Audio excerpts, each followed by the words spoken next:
សម្រាប់បងៗដែលគាត់ចង់រៀបចំអាហារទឹកជាលក្ខណៈគ្រួសារឬក៏ប្រភេទអាំងស្ប៉េខ្ញុំសូមណែនាំបងពី model MV នេះពេញនិយមហើយស័ក្តិសមបំផុតសម្រាប់អានទូចៗដែរសម្រាប់ model នេះដែរខ្ញុំជ្រើសរើសយកលេខ MAV 17ចាຂະຫນាតរបស់វាអាចចម្រោះទឹកបានដល់7ម៉ែត្រគីបក្នុង1ម៉ោងហើយចំពោះធុងនេះគឺយើងត្រូវការប្រើខ្សាច់អញ្ចឹងបើធុងហ្នឹងយើងអាចដាក់ខ្សាច់បានដល់40គីឡូសម្រាប់ទយោដែលយើងប្រើប្រាស់យើងប្រើទយោលេខ49ទេហើយសម្រាប់ក្បាលធុងរបស់នេះយើងក៏មានមុខងារច្រើនសម្រាប់បងប្រើដែរចាមានមុខងារដូចជាក្លុកខ្សាច់លាងសម្អាតអីចឹងណាអញ្ចឹង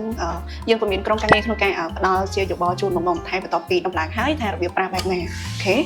ហើយ model ថ្មីនេះគឺមានរូបរាងកាន់តែស្រស់ស្អាតហ្មងអាចមើលបាននេះពណ៌របស់វាខុសប្លែកពី model មុនអញ្ចឹងណាស៊េរីថ្មីចឹងអាប់ដេតថ្មីគុណភាពក៏ល្អដែរអញ្ចឹងសម្រាប់បងៗដែលគាត់ត្រូវការធុងសម្រាប់ខ្នាតទូចៗចារៀបចំអាំងលក្ខណៈគ្រួសារអីហើយយើងមានដល់លេខ31អញ្ចឹង flow rate របស់វាខុសៗគ្នាអាស្រ័យទៅលើបរិមាណទឹកចាស់ស្ដែងអញ្ចឹងបើបងៗមានតម្រូវការតាក់ទងធុងចម្រោះអាចតាក់ទងមកកាន់ page ឆ្នាំងអាំងទឹក6អាបានណាអរគុណបាយបា